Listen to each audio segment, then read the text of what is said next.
our veterans, their families, and our special visitors. We will now have the flag ceremony, conducted by our very own PHS cheerleaders, after which the Parowan High School Choir will sing our national anthem. Will everyone please rise?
Last week, we had the privilege to participate in our community's annual flag retirement ceremony.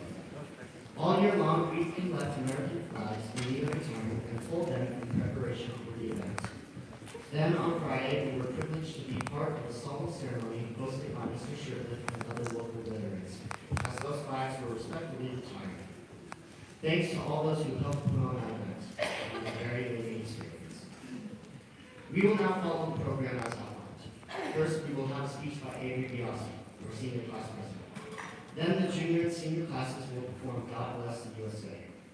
Following that song, Wes Hauser, that's me, the Parowan High School student body president will give a speech. After that speech, we will have a presentation of the Parowan High School veterans, prepared by Becky Jensen and Kristen Robinson. Then we will hear a speech from Cody Stoll, our student body vice president. She will be followed by the PHS choir singing a special arrangement called For Sea to Shine Sea. We will finish the program with the service anthems medley. It will be introduced by Cooper Heath, one of our yearbook editors, and performed by the junior and senior classes. Avery?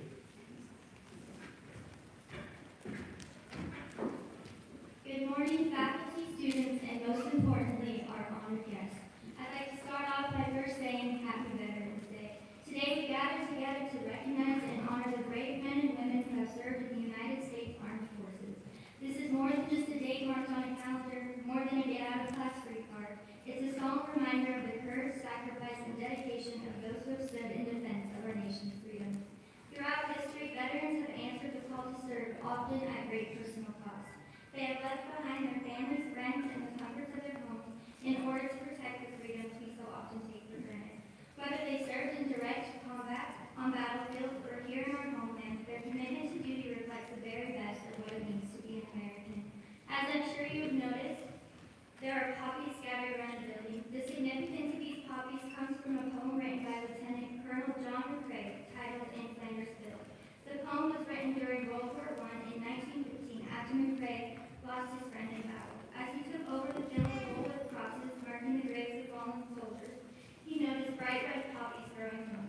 in that moment he wrote words that have marked through generations. In Flanders field, the poppies glow, between the crosses, row by row.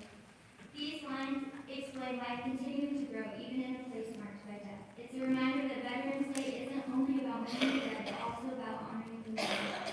When we wear these poppies, we take on the promise made in the poem's final lines.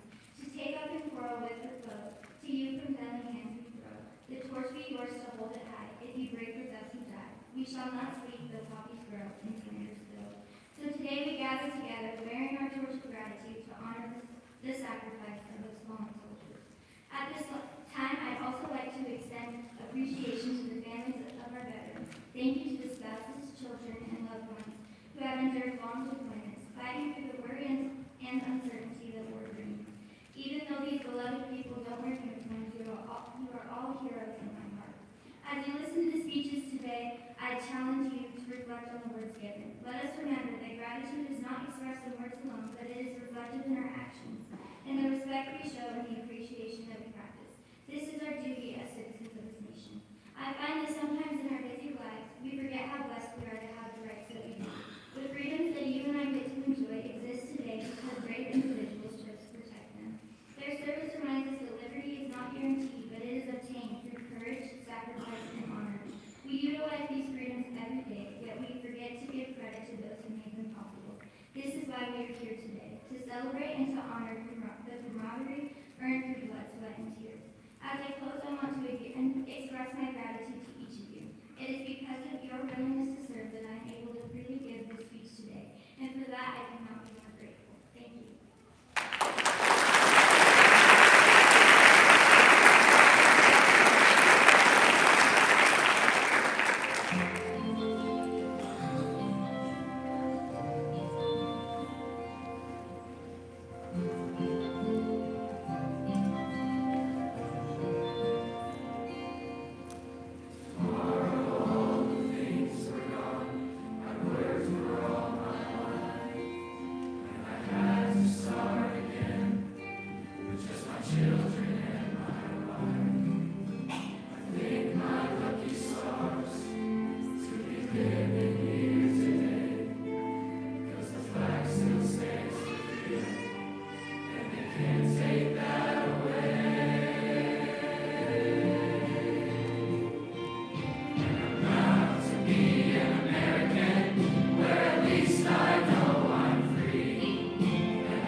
I've grown up in a time of peace and freedom, and I'm grateful for it every day.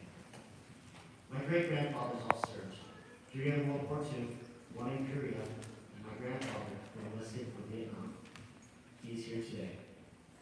Their stories and sacrifices remind me that freedom doesn't simply fall into your hands when you are born.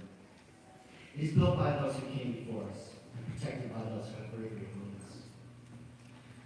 I only have met 2 of my 4 great-grandfathers, but their legacy runs in my family, inspiring my grandpa, some of my cousins, and if God calls for it, me.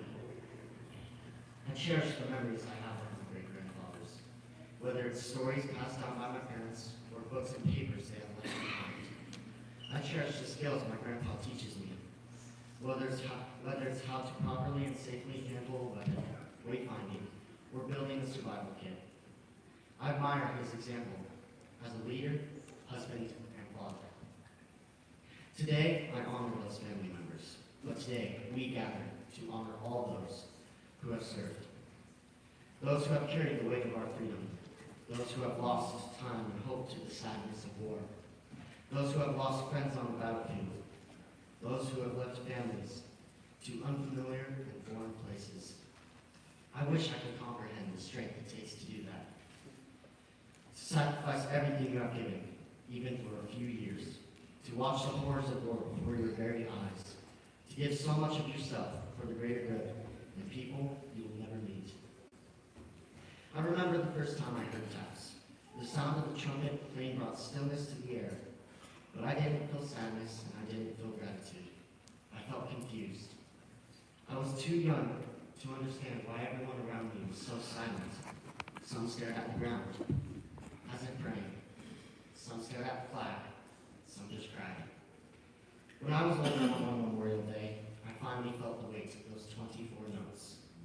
As the trumpet played, I was silent. I stared at the ground, then turned my gaze to the flag above me, and then I cried. I wanted to pay those warriors back somehow. I wanted to show my gratitude for the protection they placed on my God-given agency. I hope one day I will, but for now all I can say is thank you. I'm going to read you a story from my great-grandfather Greg's book. I know him as Grandpa Junior. He earned both the Bronze Star and the Purple Heart. He was deployed to Japan in World War II.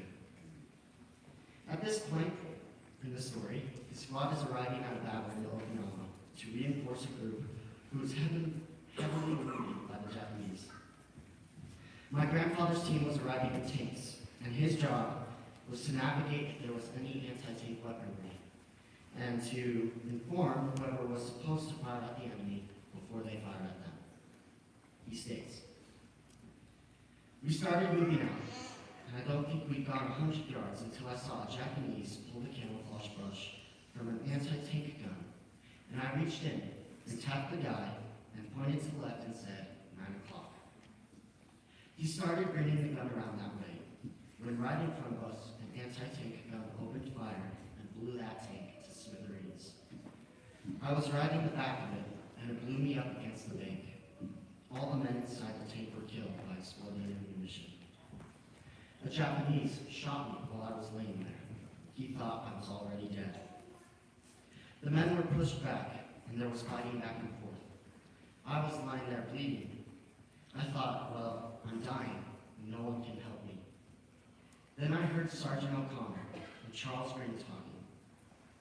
O'Connor said, I think Griggs is still alive, and if he isn't, I will get his body.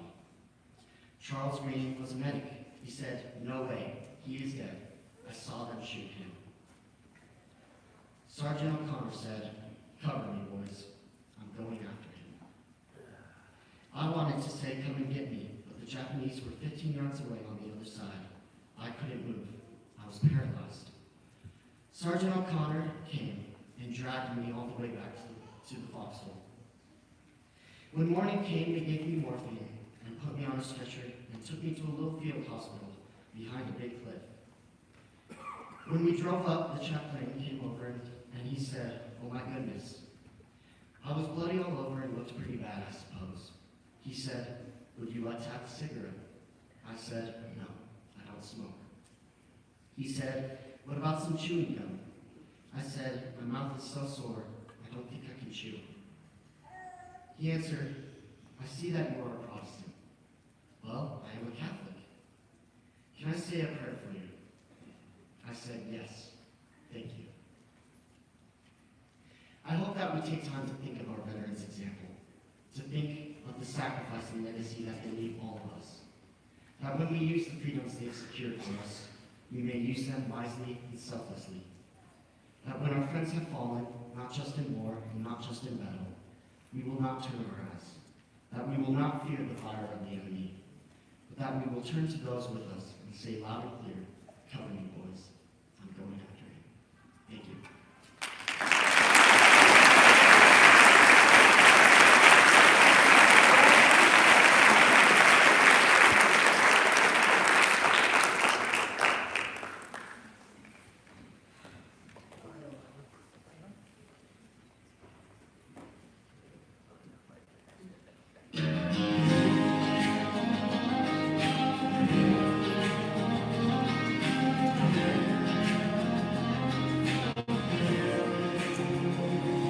Young version of me signed on the dotted line to risk my life for the freedom you enjoy in this time. Boots hit dirt as the sun rose high, drill slosh and thunder, truth in his eyes.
home, world gone wild, but still he smiled, still he smiled.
Picture this. It's June 14th, 1775.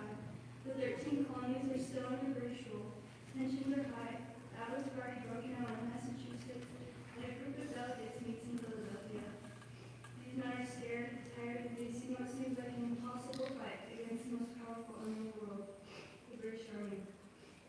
That day, they made a bold and world-changing decision. They created the Continental Army. That's the moment the United States military was born, more than a year before the Declaration of Independence was even signed. When George Washington was appointed commander-in-chief, he didn't inherit a trained army with uniforms and supplies. What he got were farmers, blacksmiths, and shopkeepers, everyday people who believed in something bigger than themselves. They trained with limited weapons, marched without shoes, and fought through harsh winters, but their courage, unity, and determination laid the foundation for what would become the greatest military force in the world. Our military did not start with power, it started with purpose. On July 4th, 1776, the Declaration of Independence was signed, marking the birth of our nation. It boldly declared that the purpose of government is to uphold the rights of people, not to serve a king or an elite few. That's the real American Revolution, a revolution in how we think about freedom, equality, and justice. Almost 250 years later, we are still working to uphold these same ideals. Every generation of Americans have been called to defend them, whether it's during the fight for independence, the Civil War, the World Wars, or modern conflicts across the globe. While our country and its people continue to grow and change, our commitment to the ideas written in that declaration still stands strong, and that's because of the men and women who have worn the uniforms, our veterans, who have chosen to serve, protect, and preserve what it means to be an American. Veterans Day isn't just about remembering battles or history lessons, it's about remembering people. It's about the 18-year-old who leaves home for the first time, the parents who miss his birthdays and holidays, and the families who stay behind, wait, worry, and hope. When we honor veterans, we're saying thank you for courage, for commitment, and for continuing the legacy that began 250 years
Each branch of the United States Armed Forces maintains its own military band and inspired first and tradition.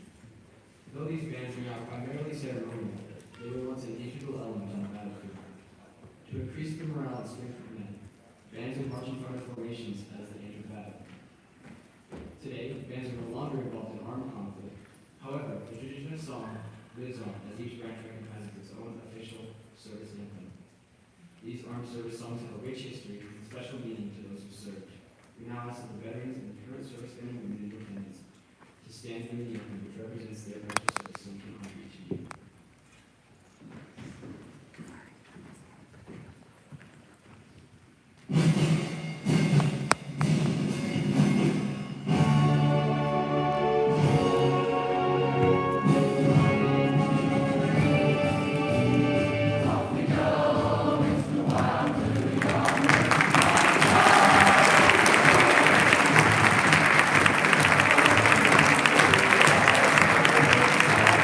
Thank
Thank you.